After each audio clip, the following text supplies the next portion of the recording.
100 रुपये का पान पुरस्कार, आशीर्वाद की कामना।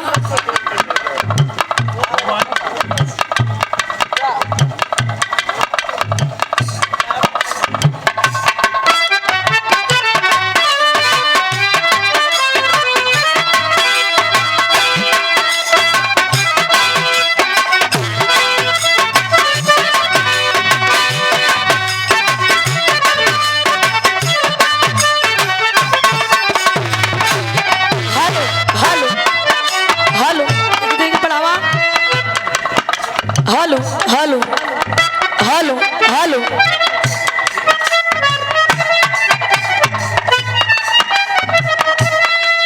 हेलो, ठीक बताइए, धीम करा।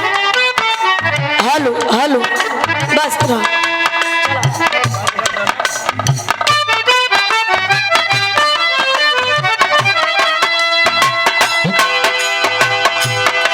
हरी कसम तोड़ दी आज तुमने, हर वादे भी भुलाए आज तुमने।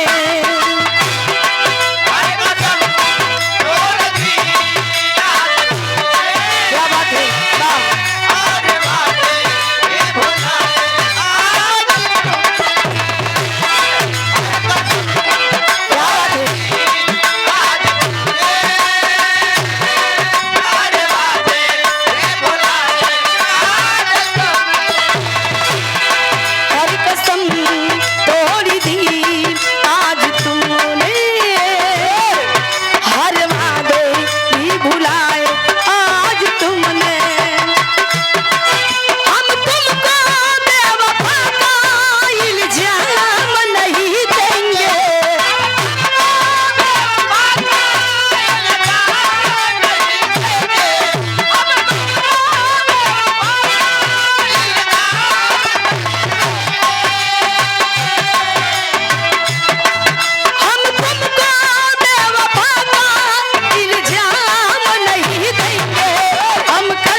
धनिया दगा मोगो देगल, बनवा कर धनिया,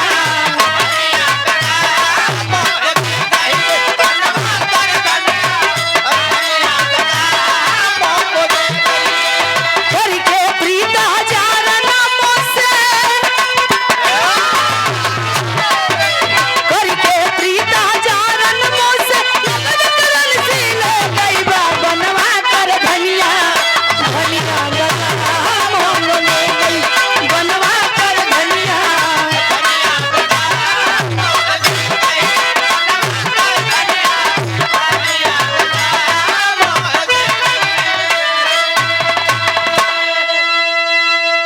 बड़ा सुंदर विरह सुने की मिला महाभारत से। 3 बाण मरबई, यशोदा जी के एक बाण, 3 बाण का विस्तार बताए कि एक बाण मरबई यशोदा जी की तान के छाती छोड़ कुछ नहीं मेरा हनुमान। वाह, और कहूँ मार देते। कान भी सुंदर, हाँ, बड़ा बढ़िया बातचीत सुनने को मिला। कलयुग में, कलयुग की बात बताएं। नीला घोड़ा, नीला घोड़ा, नीला घोड़ा की सवारी रहे, कलंकित अवतार रहे। एक चीज और बता रहे कि बियाह कहाँ हुई। केरल में आज भी कन्याकुमारी समुद्र का बिटिया तपस्या कर रही है। केरल में आज भी उसका स्थान पड़ा है कन्याकुमारी।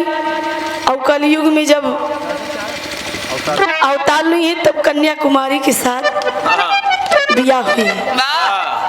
बहुत सुंदर कहानी रहे। इतना बड़ा बड़ा रहो ये आदमी हो, जब इतना बड़ा आदमी हो, सामान कितना बड़ा हो जाए। आदमी छोड़ चकवड़ पेड़वा बहुत बड़ा हो जाए। आई मार साहब हाइब्रिड बोलता। और ये आप बड़े भैया परम आदरणीय सम्मानित राजकुमार भैया जी की ओर से। अच्छा, हारमोनियम की बड़े सुंदर कलाकार हैं। 101 रुपये दे के सम्मान करते हैं। आशीर्वाद की कामना ईश्वर में सब भैया लोगन के प्रणाम बा।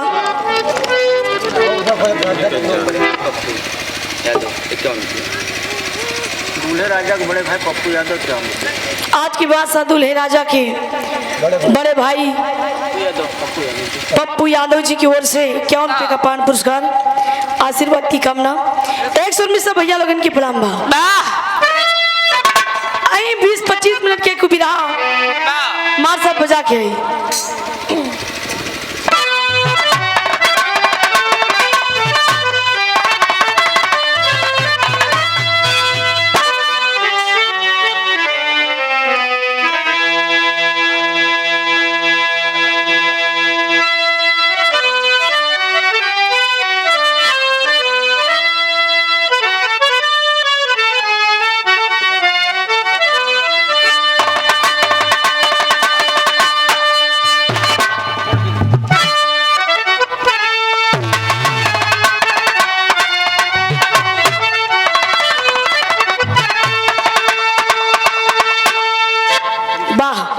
कभी नहीं बड़ा बढ़िया 4 लाइन घूम के लिखे कहना बा कैसन।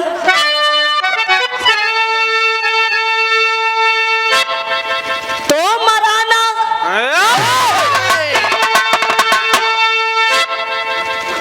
मराना कोई वीर पांडव शिविर में,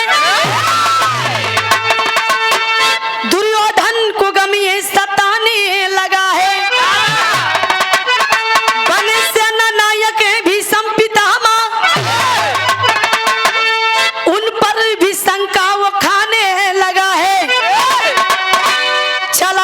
के पास उनको मनाने, कुमत दिल में बाजा बजाने लगा है।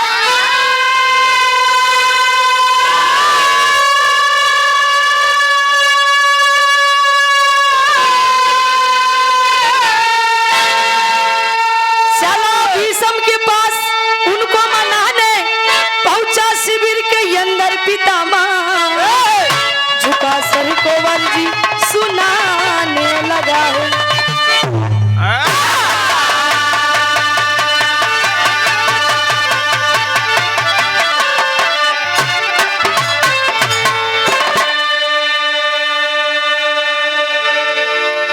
कहानी की समझाया भैया।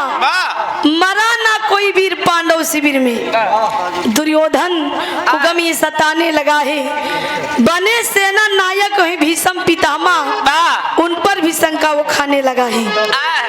चला भीष्म के पास उनको मनाने, कुमत दिल में बाजा बजाने लगा है।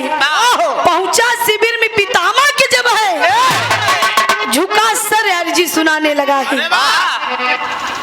उस समय की बात आया भैया, महाभारत की लड़ाई 18 दिन की थी। 18 दिन की महाभारत की लड़ाई जब शुरू हुई, कौरव पांडव में जब लड़ाई युद्ध हुआ, लड़ाई हुआ। 8 दिन जब लड़ाई हुआ तो दुर्योधन अपने मन में सोचे लागिन 8वें दिन की लड़ाई उनका खल गई। काहे बरा खल गई? जब जब लड़ाई भई तब तब दुर्योधन की सेना धारा सही हो गई। तो दुर्योधन का बड़ा एकदम मलाल भवा। जब कौरव और पांडव में लड़ाई होती है तब भीम अर्जुन की सेना से बच जाती है। जब देखा लड़ाई में दुर्योधन की सेना धराशायी हो जाती है। बात क्या है? एकदम चिंतित में पड़ गए। दुर्योधन कहा दाल में काला बा। हम जाते ही सेनापति गंगा पुत्र भीष्म पितामह से मिलने, उनसे मैं कुछ बातें चीतें करूंगा, पता लगा के रहूंगा इस लड़ाई के पीछे राज क्या है, इस लड़ाई के पीछे राज क्या है।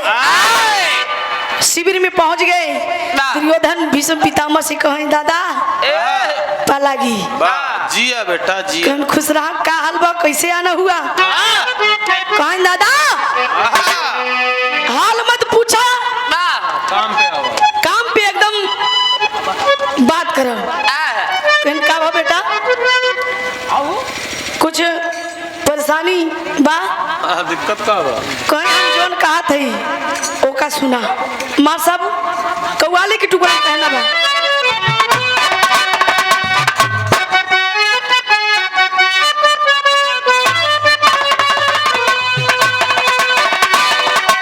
सब कुछ हमें अल्लाह के दिया।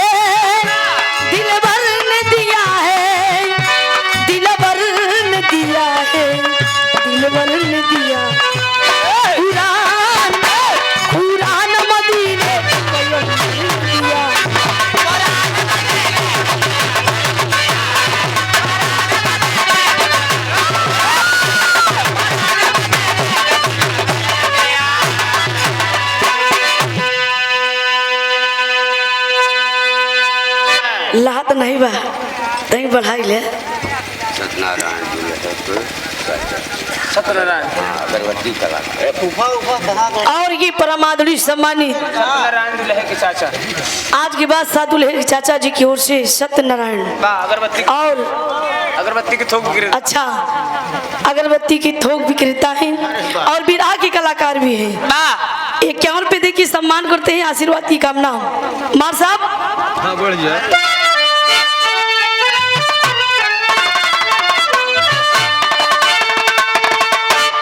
दुर्योधन भीष्म पितामह से कहा था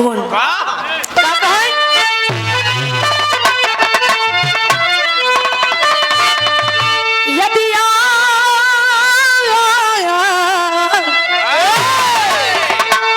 आप चाहे तो विजय हम पाएंगे।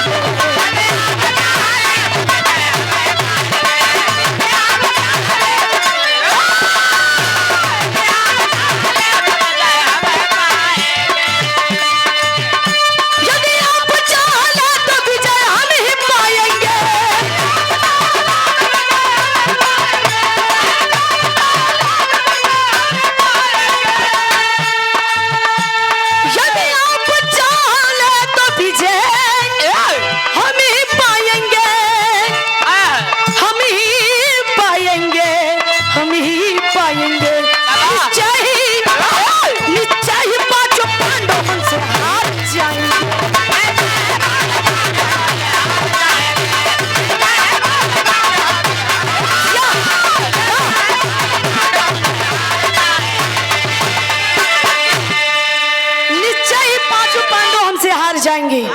दुर्योधन गंगा पुत्र भीष्म पितामह से कहने लगे दादा आप तो सेनापति हैं, अगर आप जेकरे साथे जो ऐसन बहादुर इंसान तू हारत बा हमरे समझ में नहीं आवत बा बात का बा।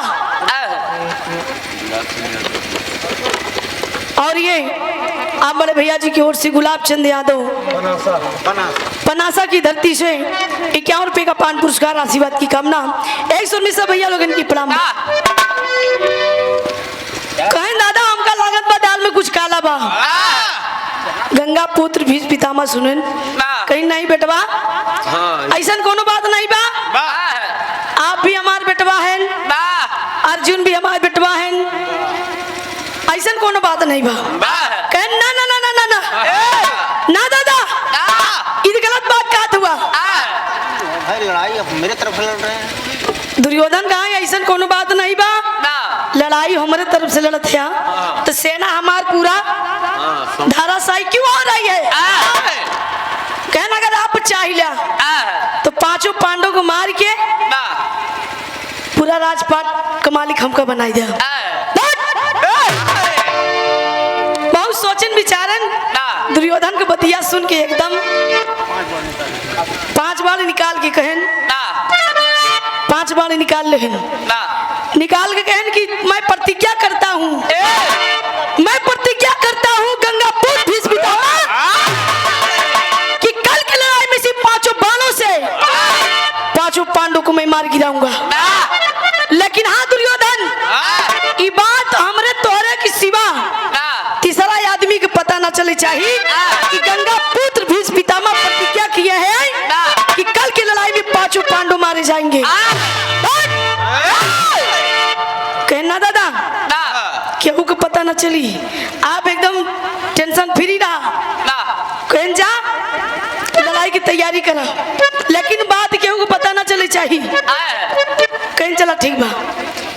अब दुर्योधन जब अपने महल को जाने लगे धीरे धीरे जब महल के सामने पहुंचत हैं तो देखा खाते नहीं पेटे पानी नहीं पचत बा।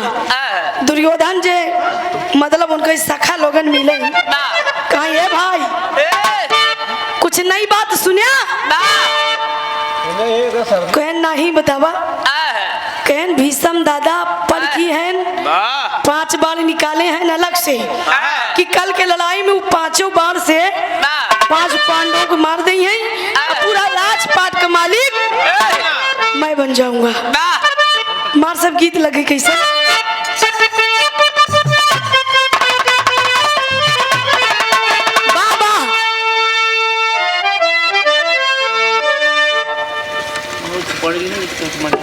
अच्छा जीवन पहली बार सुपारी भैया तनिक भेद मंच पे कभी जी माँ व्याकुल है सुपारी खाए बिना नाथुराम यादव पनासा की धरती से नाथुराम यादव 51 रुपए दे के सम्मान किए भैया के बहुत बहुत प्रणाम बा।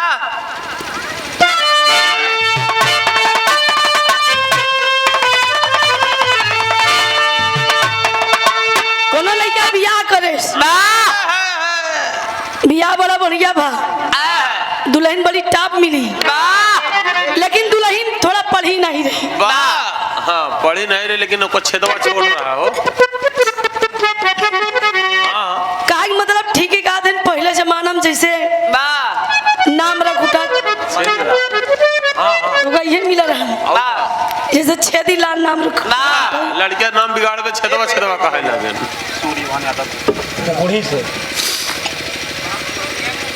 ये आप बड़े भैया जी की ओर से कहाँ से अच्छा कुकुड़ी की धरती से सूरभान यादव 51 रुपए दे के सम्मान किए आशीर्वाद की कामना। बाजा वाले भैया तई खुद ही ऊपर वाला बढ़ा देता हूँ चापा जाए हल्का से हेलो हेलो राजा लेकिन है भैया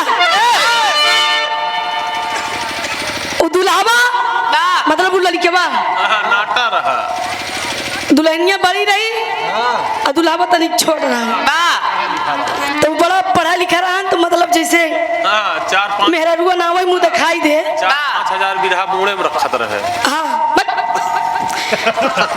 तो मुंह दिखाई दुल्हनियन दे आवे तो कहाँ दुल्हनिया दुल्हनिया लंबी बा लेकिन हाँ। दुल्हनिया का हाँ छेदवा छोटा है हाँ मतलब छेदिया बाप पहले बोल देवा करा नहीं जमाना तनी के उल्टा सीधा वाला लाइन पे आओ मर सब कहना बका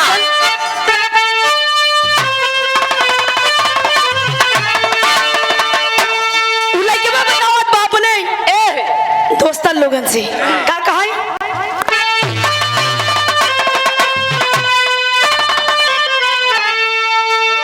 अरे शादी करके फंस गए भैया शादी करके फंस गए भैया अरे फंसी भंवर में अनाड़ी हम का मिली रे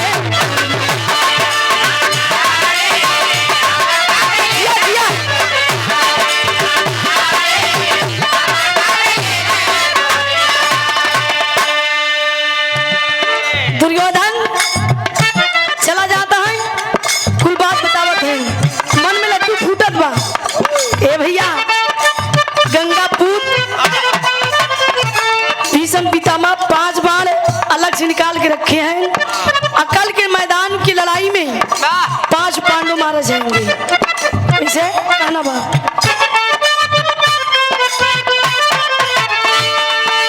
मन ही मन में लड्डू फूटे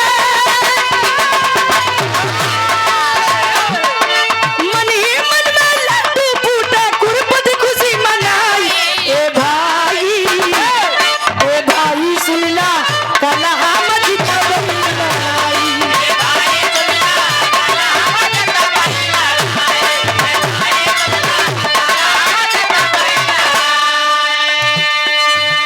दुर्योधन सबसे बताओ देने भैया कल की लड़ाई में मैं जीत जाऊंगा लड़ाई कहने अर्जुन की बड़ा गुमान बा बहुत घमंड बा कि हमसे लड़ाई जीत चाहिए है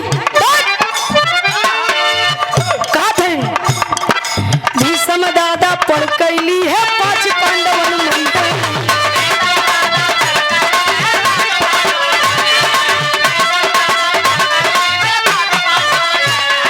बड़ा गुरु ने है अर्जुन के बड़ा गुरु ने है अर्जुन के तै है तुरंत मिटाई ए भाई सुन ला कलहा मत तबलाई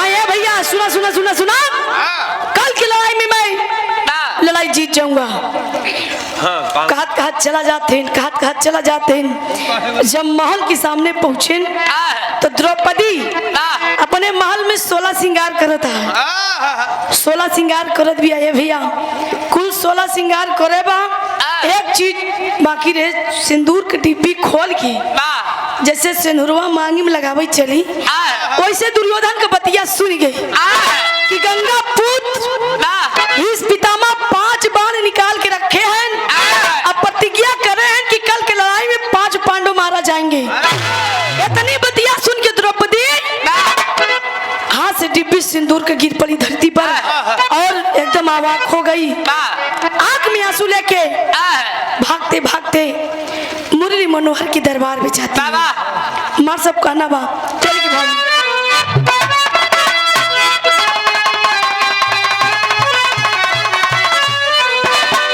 नयन से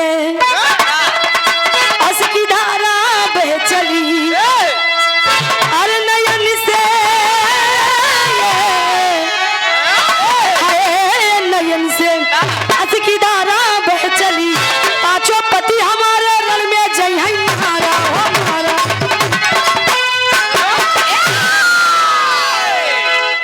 नयन से अस की धारा बह चली जाके कन्हैया भगवान के दरबार में द्रौपदी हाथ जोड़ के गुहार लगावा था कि हे नारायण हे प्रभु हे कन्हैया आप हमार रक्षा करा का कहे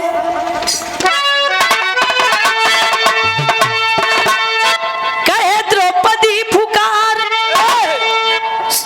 सुना सुना है मुरारी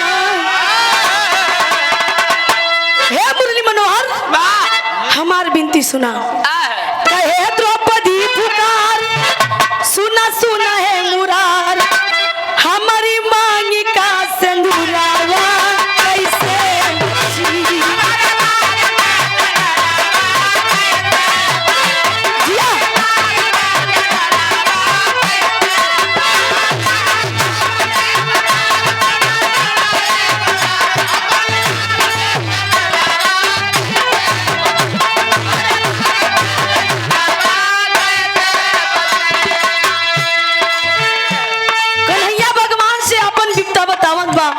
आंखों में आंसू लिए बा, द्रौपदी बा खड़ी हुई के दरवाजे पे। द्रौपदी और कन्हैया भगवान अपने बिस्तर पे एकदम लेटा हुए कुल देखा थे कि द्रौपदी द्वार पे आई बा, कुछ कहा दी बा।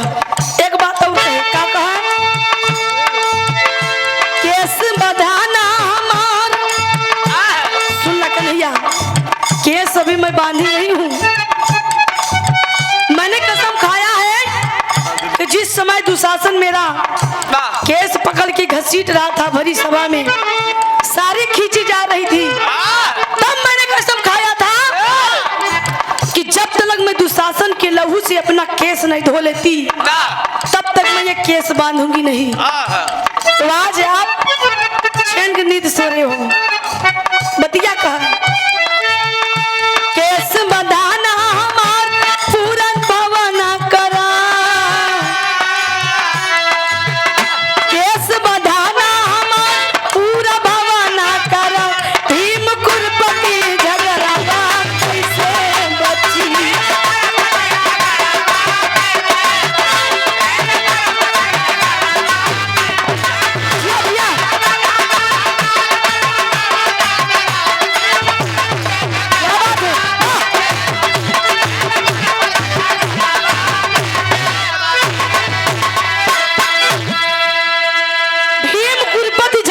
कैसे बची। द्रौपदी आंखों में आंसू लिए बा, कन्हैया भगवान से कोई बात कहे, काय मैंने कसम खाया है दुशासन के लहू से जब तक मैं केस नहीं धो लेती तब तक मैं ये केस बांधूंगी नहीं। लेकिन एक बात और बा, जब मेरी सारी खींची जा रही थी मैंने आपको याद किया था। जब आपकी लाज जा रही थी, पूरे समाज की लाज जा रही थी, तो आप दौड़ते दौड़ते आज सारी का चीर बढ़ा दिए। जब आज मेरा सुहाग उजलने वाला है तो आप चैन की नींद सो रहे हो। ये मेरे साथ अन्याय हो रहा है। कन्हैया भगवान उड़ जाओ, उड़ जाइए आप, आज मेरे साथ अन्याय हो रहा है। अगर आप आज मेरी मदद नहीं करेंगे, जब आपकी लाज जा रही थी, पूरे समाज की लाज जा रही थी, तो आप दौड़ते दौड़ते आए, सारी खचीर बढ़ा दिए। जब आज मेरा सुहाग उजलने वाला है तो आप चैन की नींद सो रहे हो, आपको आना पड़ेगा। कन्हैया भगवान जब ना उठे तब द्रौपदी एक काम कर दी, हमारे सब गीत लग गए। कैसे?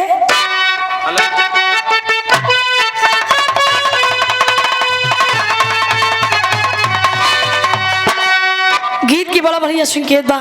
एक गीतिया के हमारे स्वर्गीय जनाब हैदर गुरु जी गावई, कैसे गावई?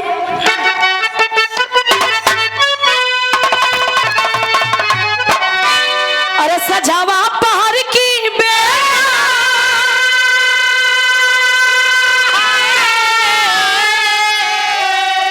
सजावा पहाड़ की बेला, नदिया की तीर यही हो, नदिया की तीर पुरवैया बहे चरा उड़ेला सिर सिर, पुरवैया बहे। क्या बात है? जियो जियो, क्या बात है? लेकिन नहीं भाव में कहना है भैया, कहानी पे गौर करा। उस समय द्रौपदी जब कन्हैया भगवान के बुलाए, कन्हैया भगवान नहीं उठे। जब कन्हैया भगवान नहीं उठे, द्रौपदी काम क्या करती है? क्या करती है?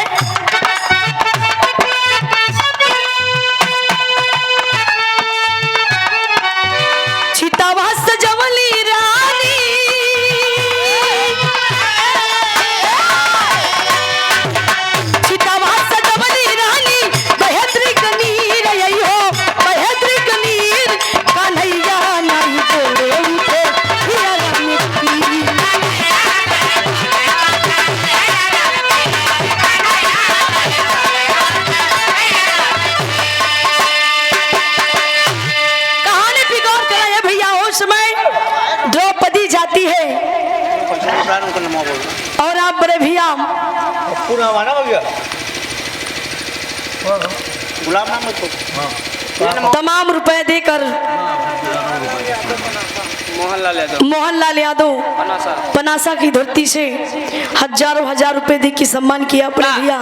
बहुत बहुत प्रणाम है, आशीर्वाद की कामना। एक सुर में सब भैया लगन के प्रणाम। द्रौपदी मुरली मनोहर के दरवाजे से आई और ललकार के आई, आप चैन की नींद सो। जब इस दुनिया में मेरे पति नहीं रहेंगे, इस दुनिया में मेरे पति नहीं रहेंगे, तो मैं रहकर क्या करूंगी? मैं अपने पति के पहले मैं खुद सती हो जाऊंगी, मैं खुद सती हो जाऊंगी। द्रौपदी जाती है जंगल में, चंदन की लकड़ी काटकर चिता की तैयारी करती है। मार सब कैसे कहना बा?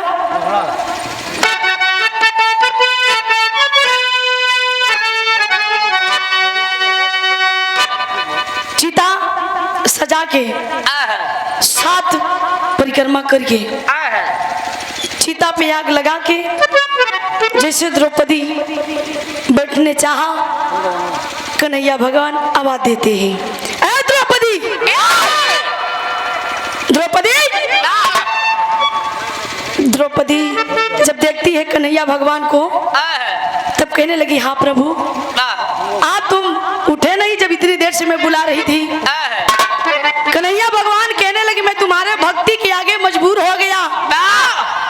गंगा पूत भीष पितामह मेरा भक्त है, वो प्रतिज्ञा किया है कि कल की लड़ाई में तुम्हारे 5 पति को मारेंगे, तो मैं उसके भक्ति में कटुता कैसे डालूं? लेकिन आप भी मेरा एक सच्ची भक्त है, मैं आपका भी बात नहीं कर सकता। लेकिन है भैया, उस समय मुरली मनोहर एक उपाय बताते हैं। हमारे सबका नवा गीत बदल गई।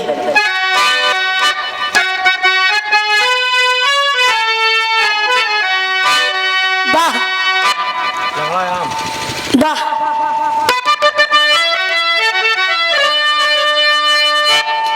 बड़ा बढ़िया गीत कुछ संकेत बा। गीतिया के वही त्रिभुवन नाथ यादव जी गाए रहे। बड़ी लंबी बगिया है सुल्तानपुर की। वाह, लंबी लंबी बगिया वो हर तरफ है बा। कोई भी कार्यक्रम हो बड़ी बड़ी बड़ी बगिया में होता है। पेड़वा बड़ा मोटा है, बढ़िया आम फरा। वाह, मार सब बजा के बा।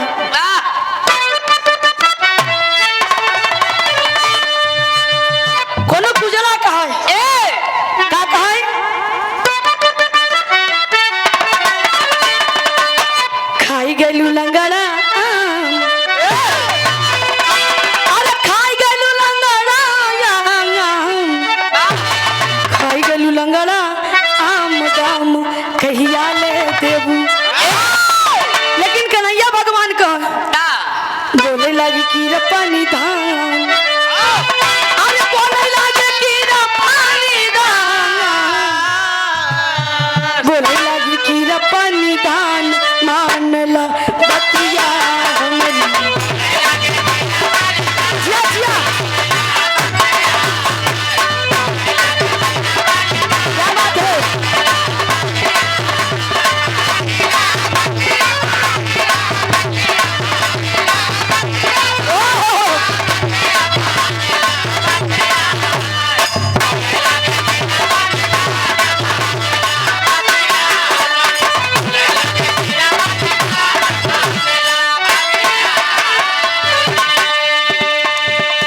कन्हैया भगवान द्रौपदी की समझा के कहन की, देखा हम तोहार मदद करब, लेकिन हमारे कहे के अनुसार अगर आप चलबू तब। द्रौपदी हथवा जोड़ के कहे कि हे नारायण, हे कन्हैया, मैं अपने पति के लिए कुछ भी कर सकती हूँ, बताओ क्या करना है? कन्हैया भगवान कहन की, चला हम तो के लिवा के गंगा पूत भीष पितामह के दरबार में लिवा के चलत है शिविर में, शिविर के अंदर। अब वो समय आज भीषम दादा अपने ध्यान में है, अभी ध्यान का फायदा उठा लिया। कहने भैया, उस समय द्रौपदी कहे का करे के बा? कन्हैया भगवान कहन की, तो का करे की है बा?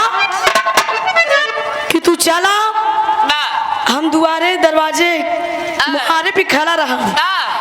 आप जाइएगा अंदर एक ब्रह्म बेला में बीता पे घूंघट काढ़ हिला और जाए की कंगनवा अपन आभूषण खनकाई दी हूँ। और जब खनकाई देबू तब आगे देखा का होता हूँ कैसे मर सब कहना बा।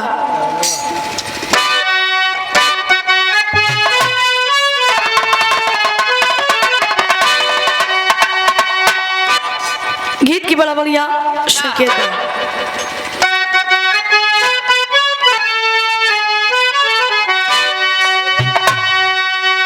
हम गवनवा नहीं जा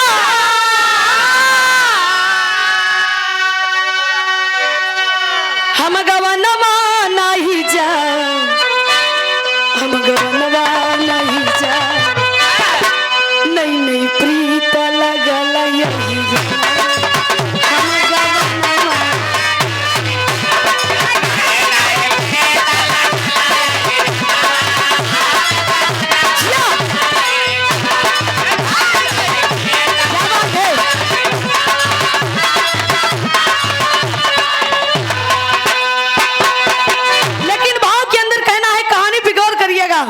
द्रौपदी शिविर के अंदर जाती है, गंगा पुत्र भीष्म पितामह ध्यान में है और उसी समय जाती है अपना ये सर झुकाई के अब सर खनकावत बा कैसे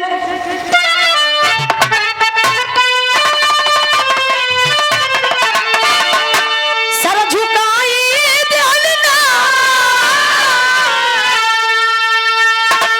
अरे सर झुकाई दिहलना सर झुकाई दिहलीना सर झुकाई दिहलीना दादा भीष्म के समनावा सर झुकाई दिहलीना जिया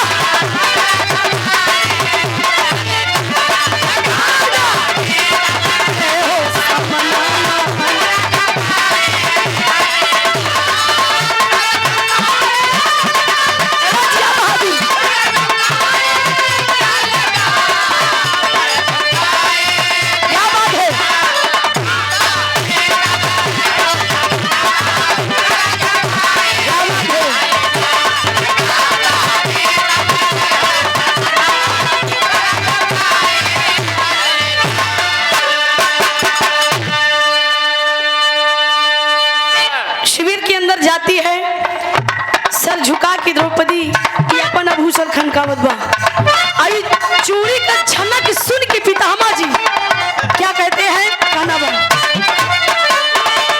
सुन के तब झनकार पितामह अपन मुख से बोले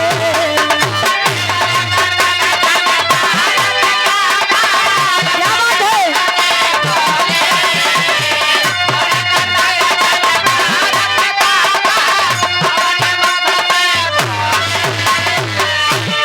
सौभाग्यवती रहो तुम तब नैना को खोले हाय बहाई दिहलीना हाय बहाई दिहलीना नैना नीरा से और नियमा तब बहाई दिहलीना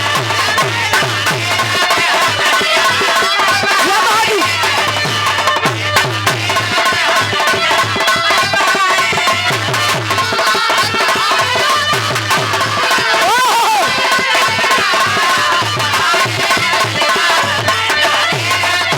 क्या बात है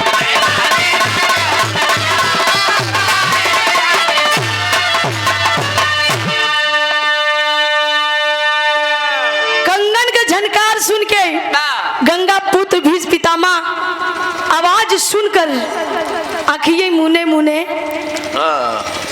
एक वरदान देते हैं अखंड सौभाग्यवती भव।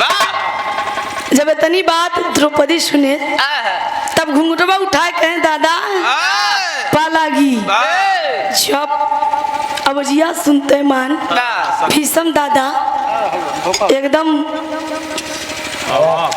अवाक हो गई। अरे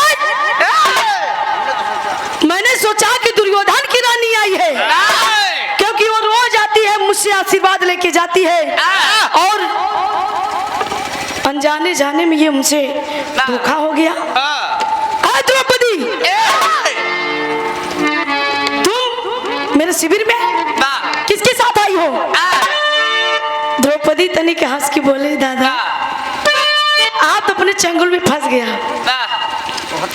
वह प्रतिज्ञा किया दुर्योधन से 5 बार अलग से निकाले यहाँ कि कल की लड़ाई में 5 पति के मेरे मार देंगे और एक तरफ हमें आशीर्वाद दे रहे हैं अखंड सौभाग्यवती भव, ये मेरा सुहाग अमर रहे। ये कैसी बात है? लेकिन है भैया, वो समय कहानी पे गौर करिएगा। गंगा पुत्र भीष्म पितामह कहने लगे तुम किसके साथ आई हो?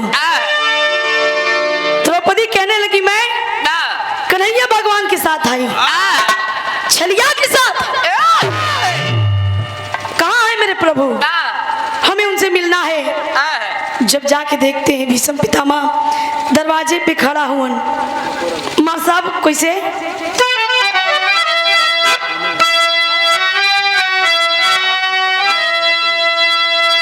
बड़ा बढ़िया गायरी रे झकोर मारई झुलनी अरे साड़ी लहराई हो, झकोर मारई झुलनी।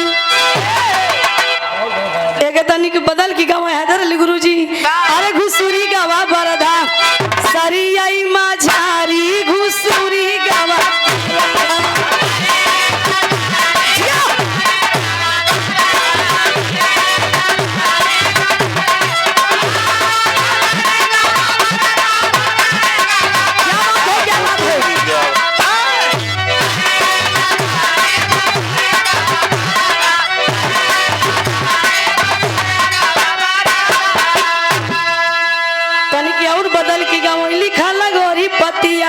पिया परदेस हो लिखला गोरी पतिया।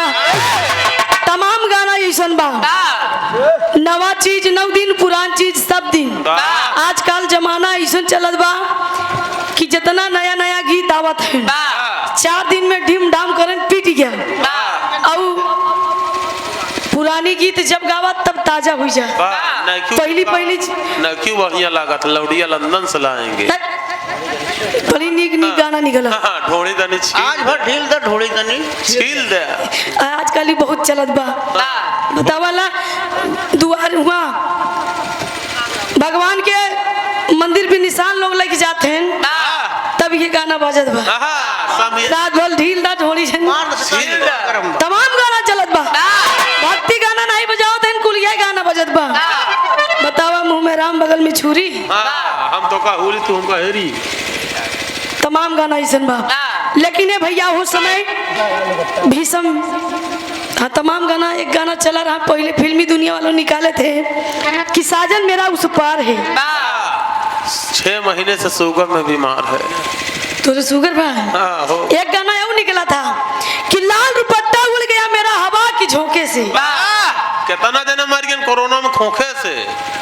हाँ बहुत सही बात, बहुत महान है। लेकिन हम महान है, वो सब महान नहीं है। अच्छा तू देखे यहाँ देखा था आकाश जवाना किलो मछली खा के आई। तमाम ऐसे गीत आया भैया, मौका नहीं मिला। लेकिन विरह में भीष्म पितामह भागते भागते गए मुरली मनोहर के चरणों में गिर गए। कहा ना बा कैसन मार साहब? अरे झुकौले भी सम दादा, अरे झुकौले भी सम दादा, चरनी यही मसी सा झुकौले भी सम दादा।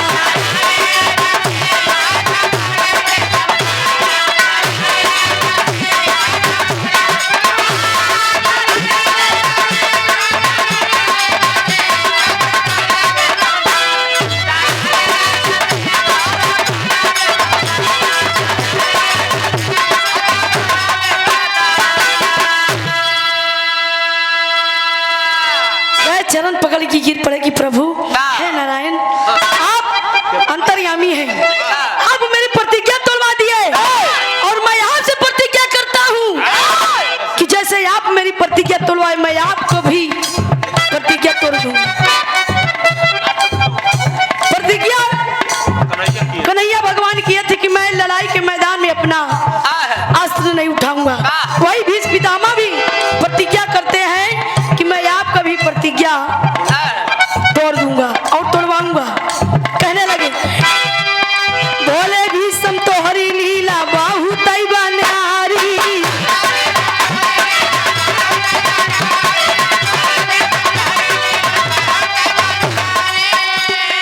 हमारी प्रतिज्ञा तोड़वाया है मुरारी।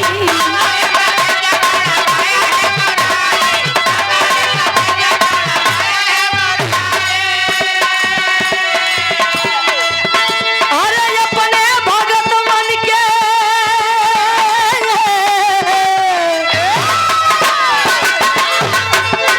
अरे अपने भगत मन का देता तू बसी साझू कौले भी समझादा चल नहीं बसी साझू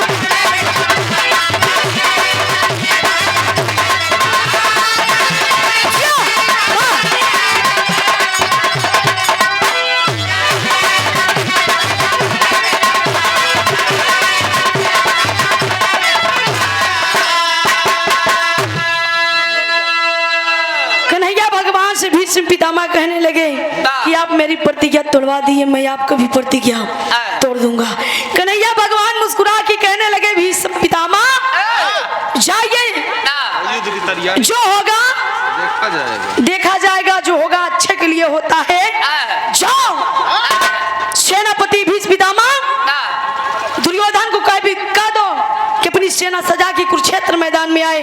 इधर मैं युधिष्ठिर नकुल सहदेव भीम अर्जुन को मैं कहता हूँ अपनी सेना सजा के आए। यार तैयारी युद्ध के मैदान में तैयारी होत बा, कैसे मर सब कान वाला के बा।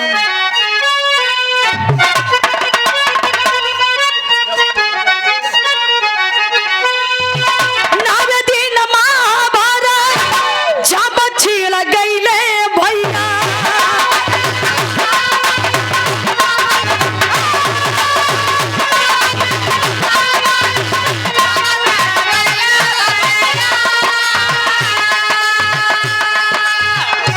और ये परमादुरी सम्मानित बोले भैया द्वारिका यादव पनासा की धरती से 101 रुपए दे के सम्मान किया बोले भैया की बहुत बहुत प्रणाम बा। नावे दिन महाभारत जब छिड़ गईले भैया,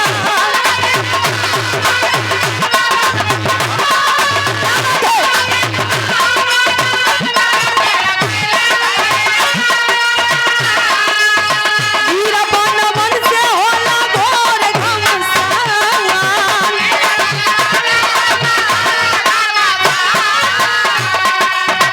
अरब खराब बात मर बलवन बाबू,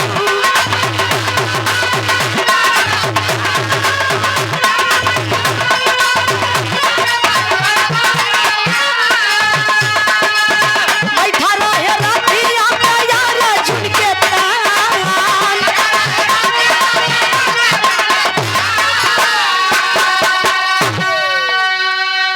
कहानी पे गौर करा ये भैया उस समय सेनापति भीष्म पितामह लड़ाई के मैदान में दुर्योधन भी अपना सेना सजा के आए। जब अपनी अपनी सेना सजा के कुरुक्षेत्र मैदान में आए बाबू तो युद्ध शुरू होता है।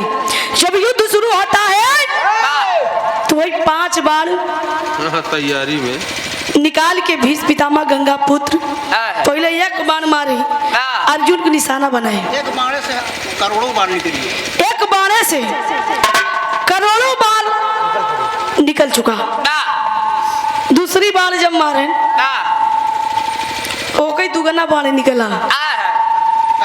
अर्जुन करत कन्हैया भगवान हाकत हूँ तहस नहस हो गया। तीसरी बार जब मारे तो जो उनका रथ सजा रहन अर्जुन का छतुली तुली उड़ी गई, एकदम झंडू बाम हुई है। अब कन्हैया भगवान रथ हाकत है, बैठा है, कहीं पारथ एकदम सतर्क रहो। चौथी बार मारे तब वो जाके छटक गया, मतलब मिस हो गया। 4 बाण मिस हुई। 5वीं बाण जब मारे तब अर्जुन को ना लगा, जाके कन्हैया भगवान के लगा। जब कन्हैया भगवान के लगा छटक के, तो जो कन्हैया भगवान पीताम्बर ओढ़े रहे लहू से डूब गया। जब लहू से डूब गया तब कन्हैया भगवान विकराल रूप लेकर वह रथ का पहिया लेके निकाल ले, रथ का पहिया लेके दौड़ पड़े। तब भीष्म पितामह एकदम हालत खराब हो गई। अब लागत बा मामला गड़बड़ हो जाई। धनुष बाण रख के कहाँ लगे, त्राई माम भगवान, त्राई माम, त्राई माम, त्राई माम। आप मेरी प्रतिज्ञा तोड़वाए, मैं आपका प्रतिज्ञा तोड़वा दिया। आपने भी प्रतिज्ञा किया था कि लड़ाई के मैदान में अपना शस्त्र नहीं उठाऊंगा। आज अपना शस्त्र उठा के सुदर्शन चक्र नहीं उठा रहे, वह रथ का पहिया उठा ले रहे, मारे बिन दौड़ पड़े। लेकिन त्राई माम, त्राई माम, त्राई माम अपन गलती स्वीकार करी लगे। गंगा पुत्र सेनापति भीष्म पितामह कहने लगे कि आप जीते मैं हारे, आप तो नारायण भगवान का अवतार है, आपकी महिमा अनंत महिमा, आप जाने, आपकी महिमा आप जाने, मैं नहीं जानता। आप तो छलिया है, आप तो अंतर्यामी है। आप अपना काम पूरा कर दिए, मैं अपना काम पूरा कर दिया। विराग हमारे शीर्षक रहे भीष्म प्रतिज्ञा। उसके बाद है भैया कन्हैया भगवान अपने असली रूप में आए और कहने लगे कि पितामह चलो जो चाहते थे वो हो गया। अब उसके बाद उनको एक वरदान मिला था, उनके पिताजी वरदान दिए थे। वरदान कहाँ मिला रहे हमारे सब आखिरी भाव में।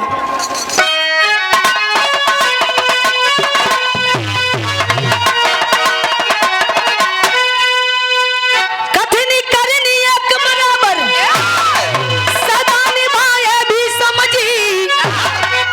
कथनी करनी एक बराबर, जकरा कथनी और करनी में कौन अंतर नहीं बा।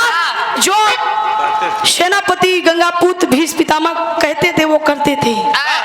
कथनी करनी एक बराबर सदा निभाए भी समझी। इच्छा मृत्यु के वरदानवा के पाए भी समझी।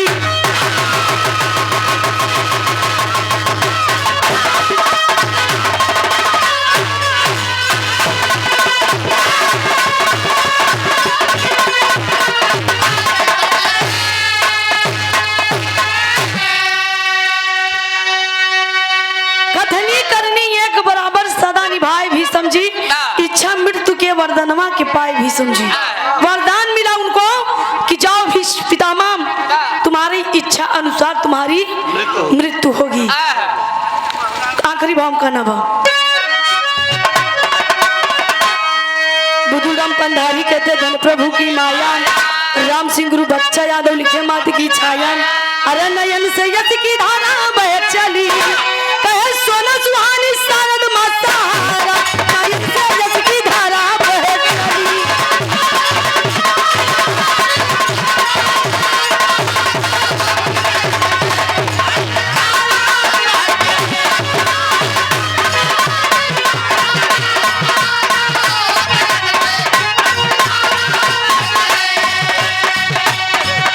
दीवाना दिल हुआ दीवाना।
छोटा सी भी रहा सुबह हुई जाई अब अमर साहब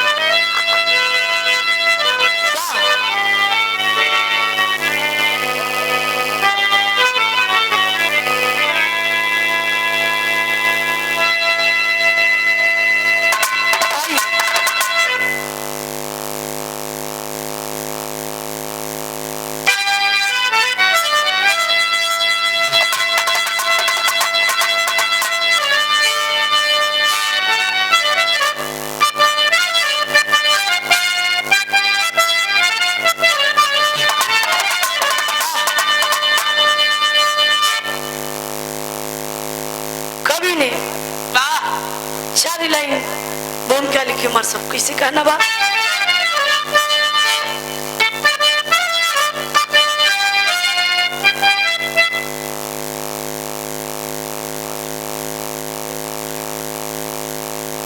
कहना बा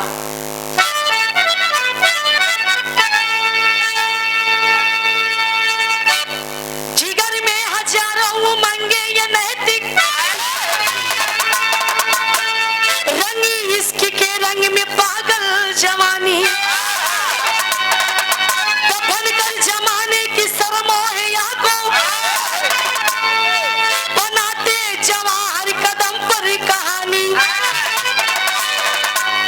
हिचड़े आवेश में नस नस में तांडव करे हर जगह आज हिस्से को नाम है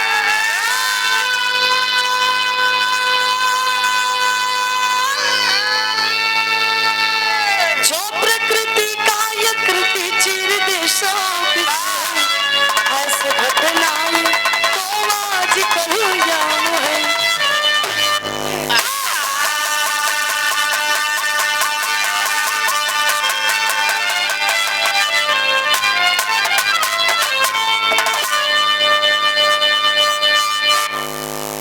जिगर में हजारों उमंगे नहीं रंगी इश्क के रंग में पागल जवानी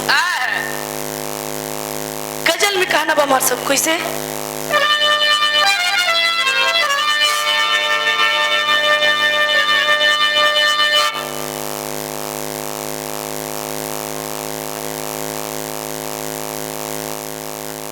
कहना बा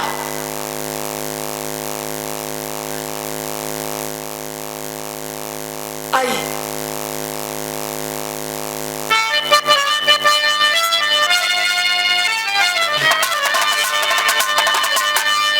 जो नजर चुराते हैं नजर चुराते हैं अरे वो क्या नजर मिलाएंगे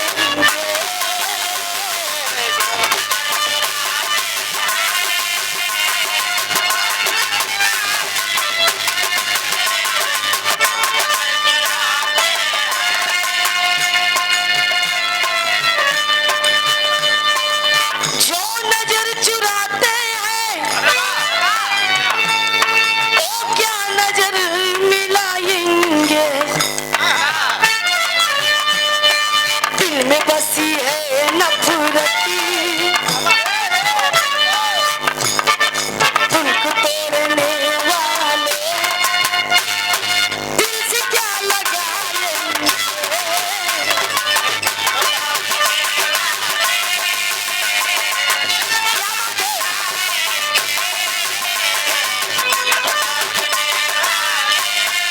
लेकिन नहीं भाव में कहना बा कैसन चल रहा जमाना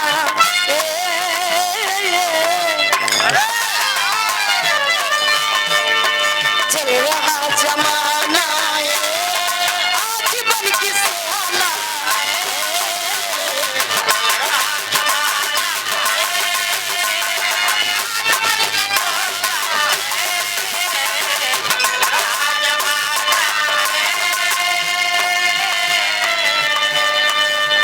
चल रहा जमाना आज बन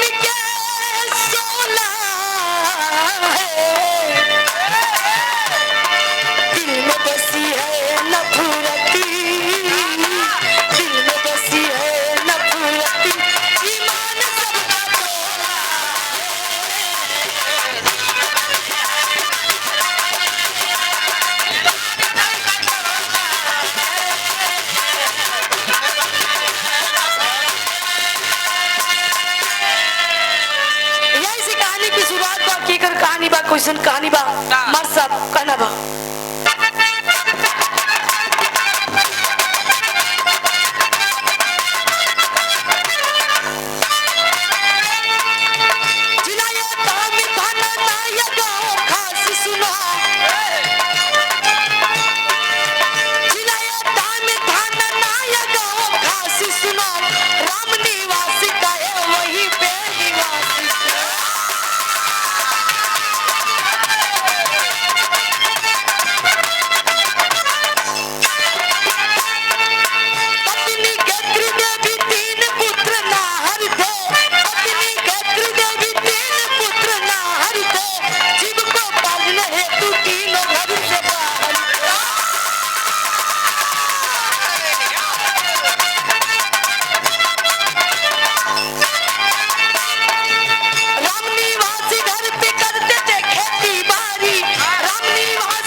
उसी गांव में एक रहाय वाले गरीब इंसान जिनके नाम रहे राम निवास।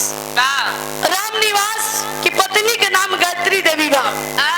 गायत्री देवी राम निवास के बीच में 3 पुत्र हैं। 3 पुत्र बढ़िया से सेन पालन बड़ा भेल। धीरे धीरे समय बीतता गया। तीनों पुत्र बड़का बेटवा के नाम रमेश बा, मझिलका के नाम सुरेश बा, सबसे छोटका के नाम अनिल बा। तीनों को शादी को बढ़िया से दुल्हन देख के कह दे। तीनों बाहर रहे। बड़का बेटवा अपन अलग ड्यूटी करत बा, छोटका अलग ड्यूटी करत बा, मझिलका अलग ड्यूटी करत बा। लेकिन सब एकदम ड्यूटी करत है। गायत्री देवी राम निवास अपन घरे रह के खेती बाड़ी के काम काज देखत है। एक दिना सबसे छोटका बेटवा अनिल जी के नाम रही। अनिल दिल्ली में ड्यूटी करत बा।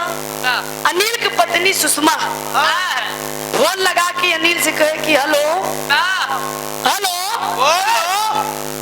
का हाल बा। अनिल की पत्नी कहे ठीक बा बढ़िया बा अपन का हाल बा। सुषमा अनिल से एक बात कहे का कहे कि कुमार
खानपुर के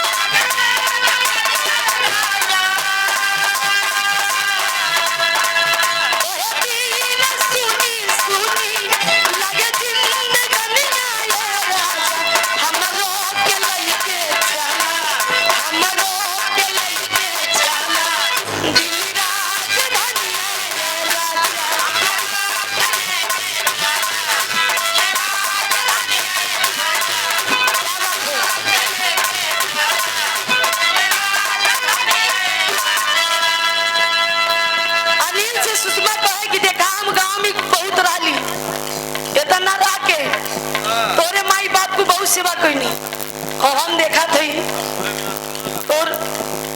तोर बल्कि भौजाई लोगन सब अपने अपने आदमी के साथ शहर घूमत है, अच्छा खात है पियत है, और हमके गांव में छोड़ के चूल्हा बर्तन करवावत हुआ। हम चलब दिल्ली में अच्छा खाब अच्छा पहिनब घूमब टहलब सर करब।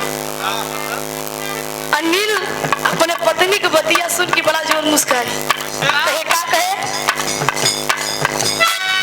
4 दिन के छुट्टी लेके घर चला गई।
छुटका बिटवा अनिल जो दिल्ली में ड्यूटी करत बा वो छुट्टी नहीं मिलत बा, लेकिन जबरन छुट्टी लेके अपने शहर से अनिल गांव वापिस आया। उसके बाद अपने पत्नी को लिवा के गया, अपने पत्नी सुषमा को लिवा के दिल्ली में जाता है और वो जगह जगह ले जाके अपने सुषमा पत्नी को घुमाता है टहलाता है और खाना पीना पहनने ओढ़ने का हर एक चीज व्यवस्था करता है। धीरे धीरे समय बीतत गया भैया। आखिरकार में लगभग जब 4, 5, 6 महीना सुषमा अनिल के साथ समय बिताई तो एक दिन सुषमा अपने बड़की जेठानी लाए फोन लगाई के हाल खबर लेत बा और अपने जेठानी से कहे कि ये दीदी हमार कच्चा आम खाए को मन कहत बा, खटाई चाटे को मन कहत बा। तो बल्कि जेठानी उनके कहन की लागत बा सुषमा खुश खबरी सुनावे वाली बाटू। कहीं नहीं दीदी ऐसा बात नहीं बा, कहीं ऐसा नहीं बात बा, कहीं तब अम्मा सासू अम्मा का खबर पहुंचाई दे कि तोरे आंगन में एक दुलरुआ आवत बा, एक लड़का आवत बा, अभी अंगना किलकारी। बड़की जेठानी गायत्री देवी अपने सास की फोन लगा के कहे कि अम्मा सुषमा पाँव से भारी हुई तो बड़ी खुशी भई। गायत्री देवी कही अच्छा कहे रहा था बड़की बहू तोरे सासू ससुर जी से बतावत है, तो अगर सुन जाइए कि अंगना में एक नाती आवत बा बहुत जोर खुशी हुई है। गायत्री देवी अपने पति के राम निवास की बताए, राम निवास सुन के एकदम खुशी हो गई। राम निवास गए गांव के प्रधान के मुखिया लोगन के सबको बताए देन कि भैया अंगना में हमारे किलकारी मारे वाला आवत बा। तो सब लोग एकदम खुशी हो गए। धीरे धीरे जब समय बीतत बा ये भैया लगभग 8 महीना बीता, तब गायत्री देवी कहा कि ऐसा भाई अनिल बेटवा सुषमा के गांव पहुंचाई था, जब डिलीवरी हो जाई तब अकेली बाकी जाइए। अनिल का काम किया, अपने पत्नी सुषमा को गांव पहुंचा देता है। पहुंचाने के बाद 9वें महीना में एक लड़किया होता है, एक लड़किया भइल मार सब सोहर मंगल चार होत बा। कैसे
निवास अपने नाती को लेके खिलावत हन।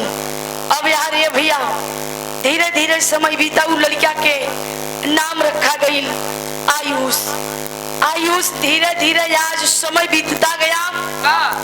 राम निवास के नाती के नाम आयुष नामकरण जब किए तो आयुष नाम रखा गया। धीरे धीरे समय बीतत बा भैया यार, धीरे धीरे आयुष का उम्र लगभग 3 साल भर समय।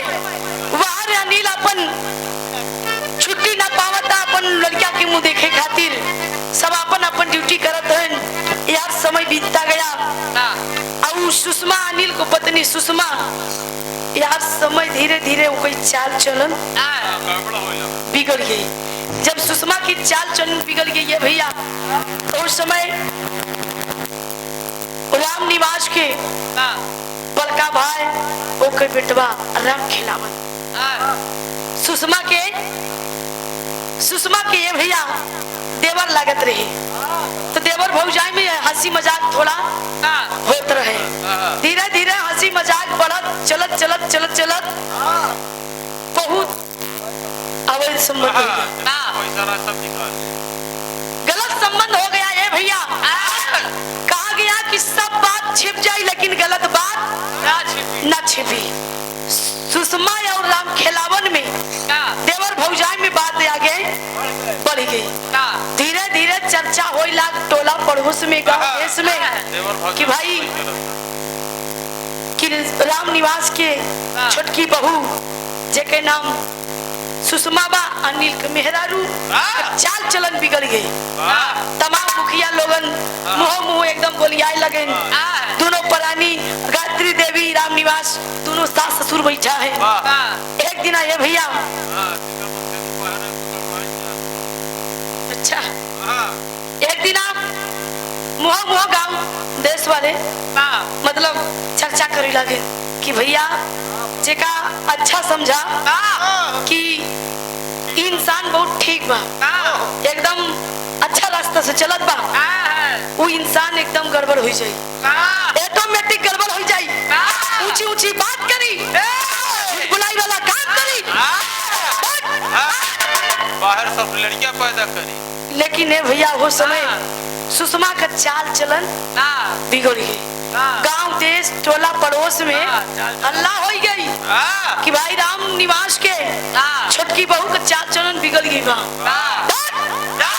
क्यों को पता नहीं बा, कहते नहीं कि जितना बाहर मनई के पता हो जाता, घर का मनई के पता नहीं चलत। धीरे धीरे चर्चा हो लग मार साहब, गीत बा कैसे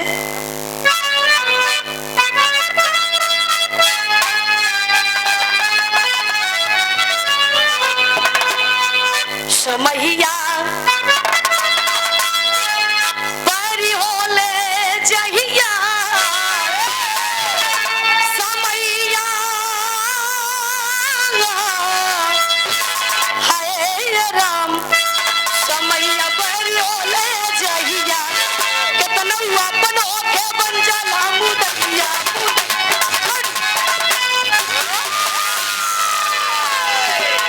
समैया परी होले जहिया, कितना अपन होके बन जाला मुदैया।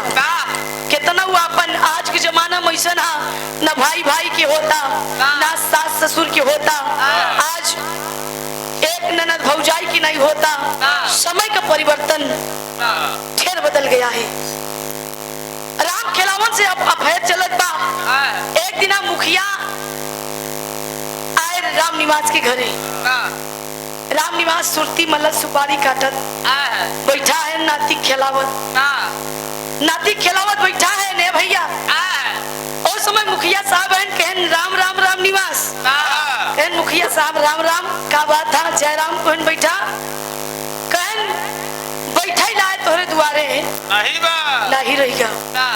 तो राम निवास कहन अरे मुखिया साहब ऐसे काहे कहा था, सम्मान में कोनो कमी होइगा या हमारे व्यवहार में कोनो कमी होइगा, का कमी बा? गायत्री देवी राम निवास के पदरी बैठी कहने मुखिया साहब का बात भा, कहन गीत सुना तोहरे दुआरे ये बरे नहीं बैठे लाए बा। अब राम सुषमा के कि छोटी बहू मुखिया साहब आए हैं, चाय पानी का व्यवस्था करो। और सुषमा भी तब घूंघट करे भैया और चाय ले आई के ऐसे रख दी है माछा पे। कहला बाबू पिया, तो बाबू तो उठाई ले, लेकिन मुखिया साहेब चाय नहीं पिए। मुखिया से कहा थे राम निवास की मुखिया साहेब ला एकदम ताजी ताजी चाय पिया। कहे ना कौन वो में करे हाथे पिया, समाज में नाम गंदा कर दी है। कहे समाज में, कहे हाँ, कहे नहीं बारे चाय ना पिया। कहे देखा तोरे ही पतोहू के चाल चलन ठीक नहीं बा। इतनी बात जब राम निवास सुने, कहन काया ये कोनो मतलब ये तू मुखिया साहब गलत बात कहा तुआ। कहन प्रमाण पूरा गांव गवाह बा कि तोरे पतोहू के चाल चलन ठीक नहीं बा। कहन बहुत आगे बात बोल गई, तो का पता नहीं बा। जितना जल्दी हो सके अपने छोटका बेटवा के बुलाई ला। छोटका बेटवा लाए, बहुत अफसोस में फोन लगाए। केन बेटवा तोरे माई के तबीयत बहुत ज्यादा खराब बा। अब ही तो वही भैया जब कहे नहीं बाबू अब ले देखे तो टना टन रही नहीं से कोनो बात नहीं। कहे नहीं बात जितना जल्दी हो सके छुट्टी लेके आ जा। अब यार अनिल अपने शहर से छुट्टी लेता है, घर आता है। जब घर आए देखे बाबू बैठा है माछा पे, माई सुर्ती का दर्द थई बढ़िया से रगड़ा थई। कहन कस माई तो तबीयत खराब रहे, कवन दवाई खाए जो ठीक हो गए। अब हाली से अनिल इसे गले लगा के बाबू रोने लगे। कहन मुखिया साहब आई रहे ऐसे ऐसे बात बा कि तोरे मेहरारू के चाल चलन ठीक नहीं बा, कल आ जा। कहन नहीं बाबू, एक लड़किया को हम हो बाप होइए, एक लड़किया को हो माई होइए, ऐसे कोनो बात ना हो चाहिए। कहन बाबू सही सही बात बताया, झगड़ा तो नहीं लगवाओ था पुरानी बीच में। कहीं नहीं बेटवा तो का हम पैदा करे यही, तोर माई तो का पैदा करे बा। क्यों ऐसे माई बाप ना चाहिए कि बेटवा घर उजड़ जाए। पूरा गांव देश में टोला मोहल्ला में चर्चा हो गई बात, तब हम बात बतावते हैं। ये बात के मैंने गौर करा, जितना जल्दी हो सके ये कल आई जा। कहन अच्छा माँ ये बात बा। कहन हाँ। कहन जा बेटवा मारा पीटा जी फुसला उसला के लिया जा। अगर इंसान हो तो समझ जाए, हैवान हो तो ना समझी। कहन अनिल अपने मेहरारू लाए। कहन का सुनो तही अब लगी एकदम बढ़िया से चटक के सेनूर लगाए। कहन एकदम बतावा भा अचानक आ गया, फोन नहीं लगाया। अब अनिल तो खिसियाते हैं,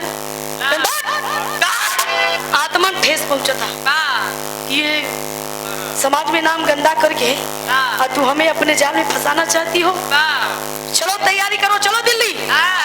इतनी बात जब सुषमा कहे अब हमका गांव में एक बहुत बढ़िया लागत बा, गांव का हवा बहुत ठंडी ठंडी बा, हम दिल्ली न जा।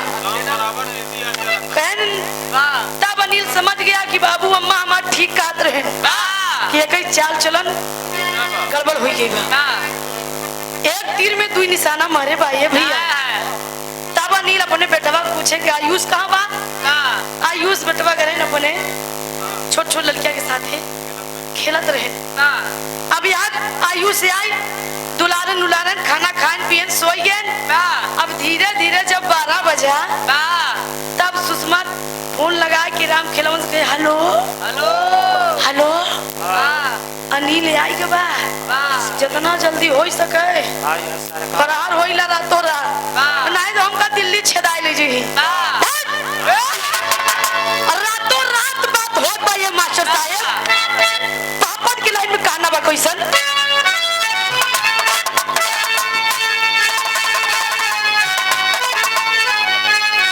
रतिया में फोन होत बा राम खिलवन सुषमा से, क्वेश्चन कसम खाते हैं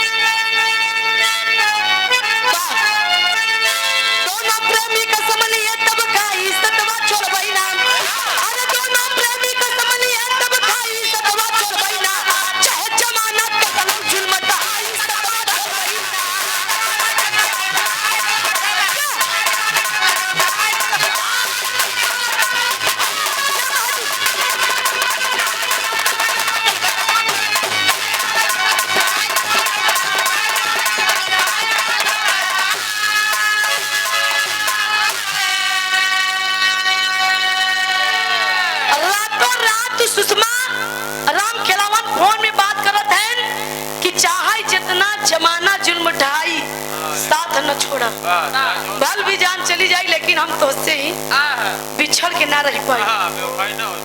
कहना बा कैसन, अरे बात किए मोबाइल पे सुषमा और राम खेलावन हो, अरे प्यार में रो रहे नील बनल बा बहुत ही काम में सावन हो, अरे दिए रास्ता से हटा ही तुम आज सतवा चल भैया चाहे जमाना कदम जुल्म दा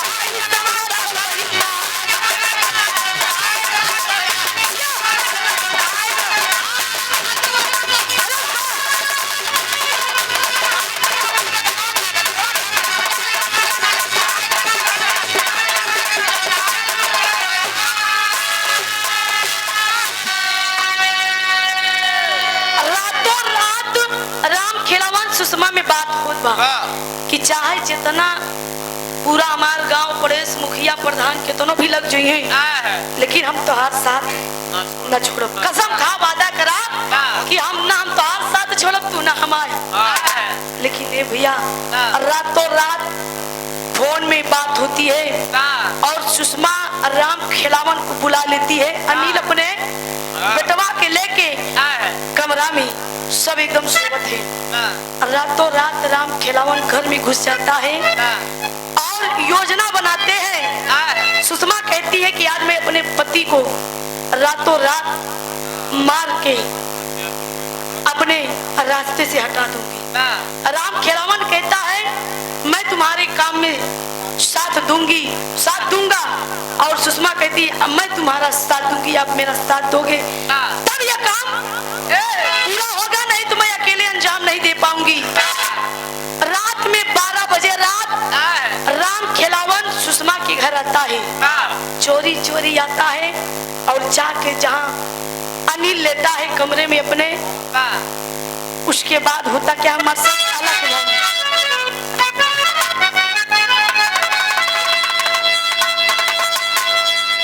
जब जब फूलावा कतार बन जाला बाबू मालिया के जिंदगी हो जाला दूसरा।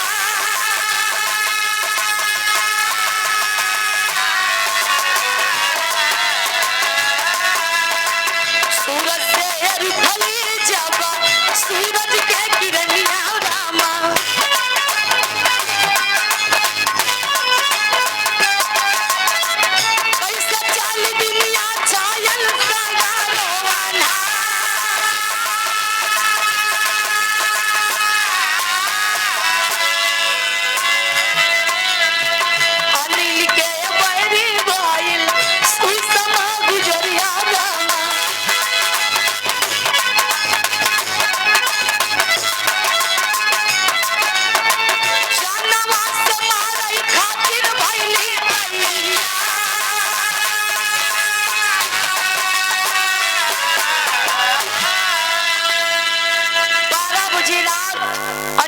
कमरा में राम खिलावन और सुषमा जब आते हैं तो सुषमा जाके अपने पति अनिल की सीने पर चढ़ जाती है और गर्दन दाबने लगती है। झटके में जब उसकी नींद खुलती है अनिल के हथवा जोड़ के अनिल अपने पत्नी से कह कि सुषमा, राम खिलावन हाथ और पैर दबाया है। सुषमा से अनिल कहे कि सुषमा तू अपने पति के मार के तू चैन से रह चाहता हूँ तो जा, हम तोरे जिंदगी से दूर चला जाई लेकिन हमार जान बख्श दा। डांट के सुषमा कहने लगी तुम मेरे प्यार में रोड़ा बन गया है, हम तुम्हें ऐसे नहीं छोड़ेंगे, अगर छोड़ देंगे तो मैं अपने पैर पे कुल्हाड़ी खुद मार लूंगी। लेकिन उस समय होत का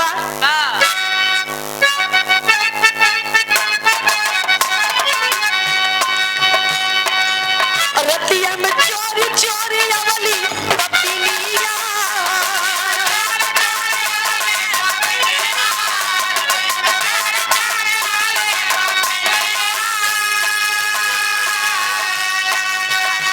में या लोग खेला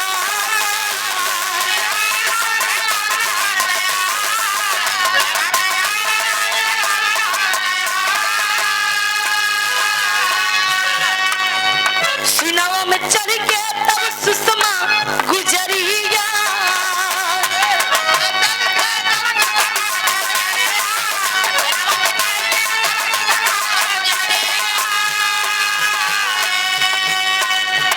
गर्दन दाबे घायल तब सुगना भरा।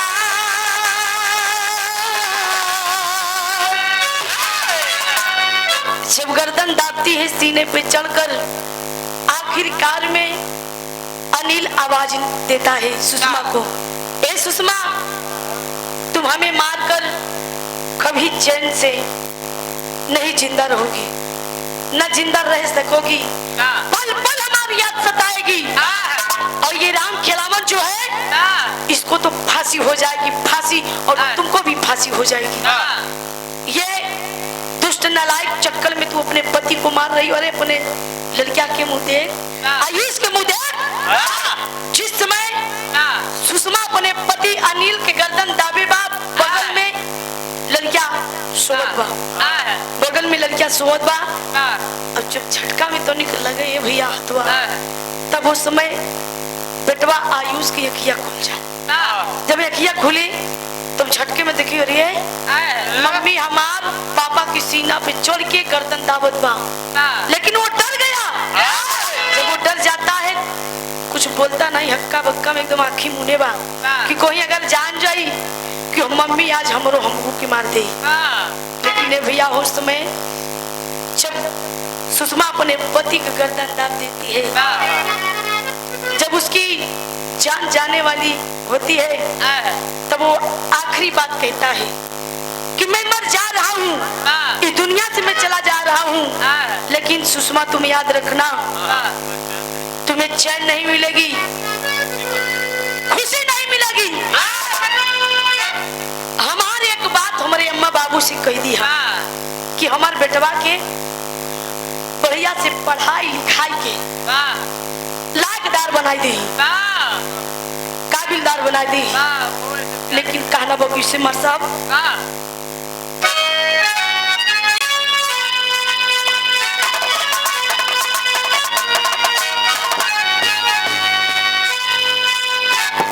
जब अनिल मर जाता है तो राम खिलावन सुषमा लसिया ले जाए के छत पे लटा देते। सुबेर हुआ, सूरज भगवान एकदम कपारे पे आई है। अनिल की मम्मी बुलावत थी, माई बुलावत थी। अब सुषमा बढ़िया से पकवान उकवान बनाई दे, ऐसा लागत बा जैसे छिट्टे गुंदा नहीं पड़ा बा। अब बढ़िया से चाय पानी व्यवस्था करे बा। सास ससुर के चाय देन एकदम घूमता थे, पियत थे, लहे लहे सुरकत थे।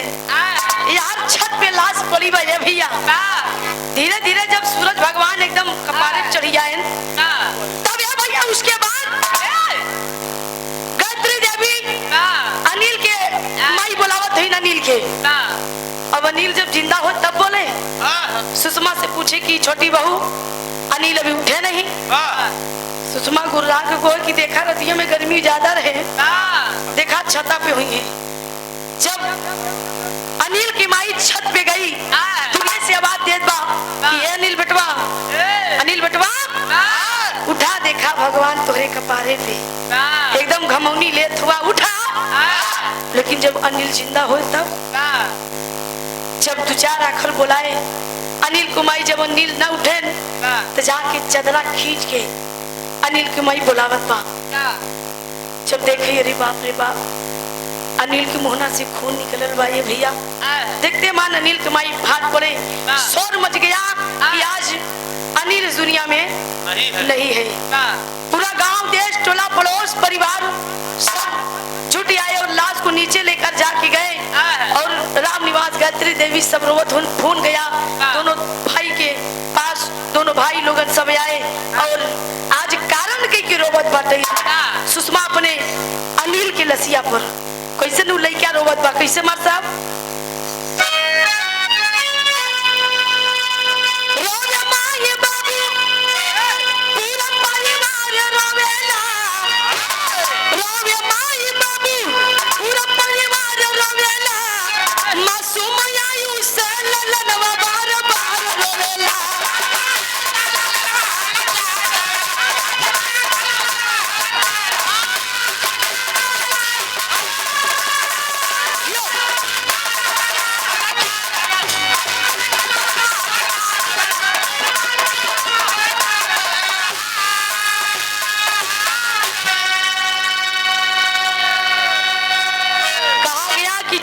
भी इंसान हद तक पार हो जाए, कितना भी बड़ी घटना वो कर डाले, इंसान को मार डाले, काट डाले, पीट डाले, एक ना एक दिन उसे सजा जरूर मिलती है, चाहे किसी भी कोने में पड़ा रहे।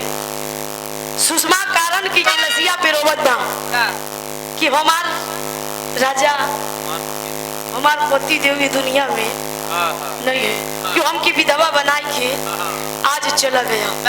लेकिन थोड़ा थोड़ा सुराग सबकी पता बा कि ये कई एफआईआर राम खेलावन से चलत रहे, पूरा गांव है, थाना में रिपोर्ट लिखवाते हैं, एक गाड़ी भर की पुलिस आती है, लेडीज पुलिस आती है और पूरा गवाह बन जाता है। कैसी अच्छी बात है। और कल अनिल आया और आज दुनिया में नहीं है, आज ये घटना हो गई। लेकिन भैया लेडीज पुलिस उन लड़किया से पूछत बा, अनिल की बेटवा से 4-5 साल की उम्र बा, कि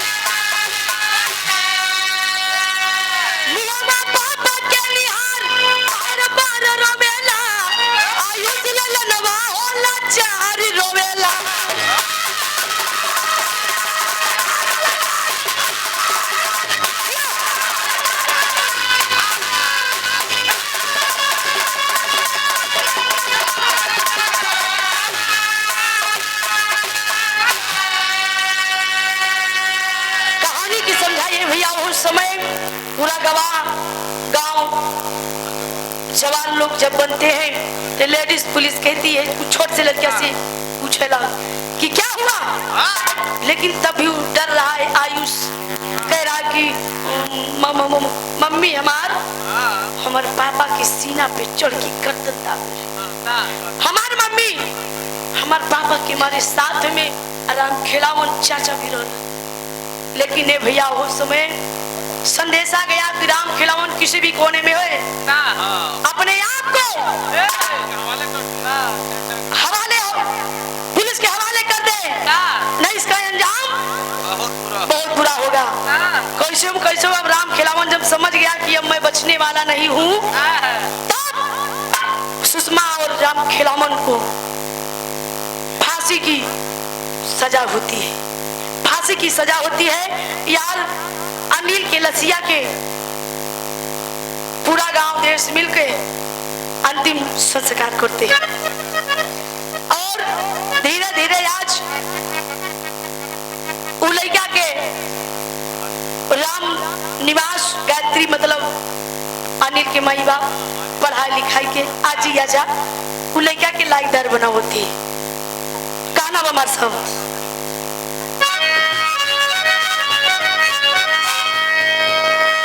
जमाना आज ऐसे चल गया है कि आज ये घटना आम हो चुकी है। टीवी पेपर में देखने को तमाम घटना मिलती है, लेकिन ऐसा होना नहीं चाहिए। गाना आखिरी भाव में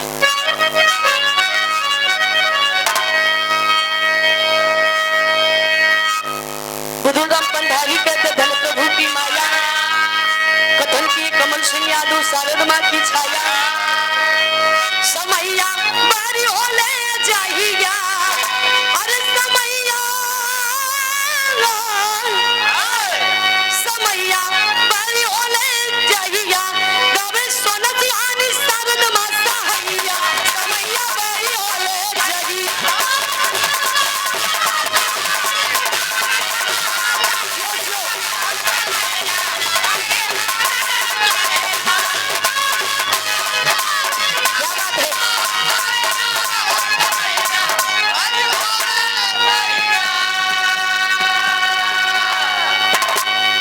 चलते 2 लाइन कहना बा मुझसे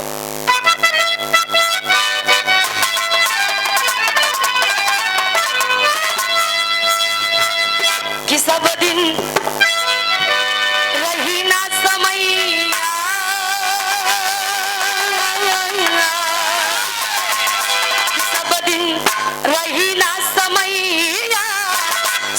ही चित